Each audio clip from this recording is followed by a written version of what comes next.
खुशामदीद नाजरीन, आप देख रहे हैं हिंदुस्तान डेली के लिए मुंबई से ब्यूरो रिपोर्ट। नाजरीन, इंतहाई मतलूब अंडरवर्ल्ड डॉन दाऊद इब्राहिम के हवाले से सोशल मीडिया पर चर्चे जोर पकड़ रहे हैं। दावा किया जा रहा है कि दाऊद को कराची में जहर दिया गया है, जिसके बाद इसे अस्पताल में दाखिल कराया गया है, जहां इसकी हालत तशवीशनाक बताई जाती है।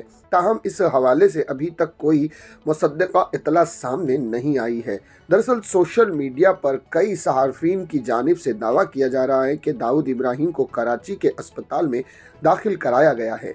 दावा किया जा रहा है कि किसी नामालूम शख्स ने इसे जहर दिया है, जिसकी वजह से दाऊद को अस्पताल में दाखिल कराया गया है। दाऊद के गैंग के साबिक रुकन ने तस्दीक की कि दाऊद शदीद अलालत के बास कराची के अस्पताल में दाखिल है। इस 2 रोज़ा कबल अस्पताल में दाखिल किया गया था। इसे सख्त सिक्योरिटी में रखा गया है और किसी को भी इस फ्लोर पर जाने की इजाज़त नहीं है।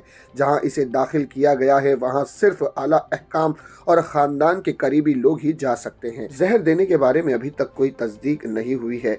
जियो टीवी न्यूज़ ने सोशल मीडिया पर जारी इन बख्शों का भी हवाला दिया और कहा कि अंडरवर्ल्ड डॉन दाऊद इब्राहिम के बारे में अफवाहें फैलाई जा रही है, जिन्हें मुबीना तौर पर तशवीशनाक तवी अलालत के बाद पाकिस्तान के शहर कराची के एक अस्पताल में दाखिल कराया गया है। तो ये थी नाज़रीन दाऊद इब्राहिम से जुड़ी हुई खबर, जो इस वक्त पूरे सोशल मीडिया पर गर्दिश कर रही है कि दाऊद इब्राहिम को किसी नामालूम शख्स ने जहर दिया और उसकी तबीयत इतनी ख़राब हो गई कि वो मौत के दरवाजे तक पहुंच गया है और उसे 2 रोज़ा कबल कराची के एक अस्पताल में इलाज के लिए दाखिल कराया गया है, जहां वो ज़ेरे इलाज है और सख्त सिक्योरिटी के इंतजामात किए गए हैं।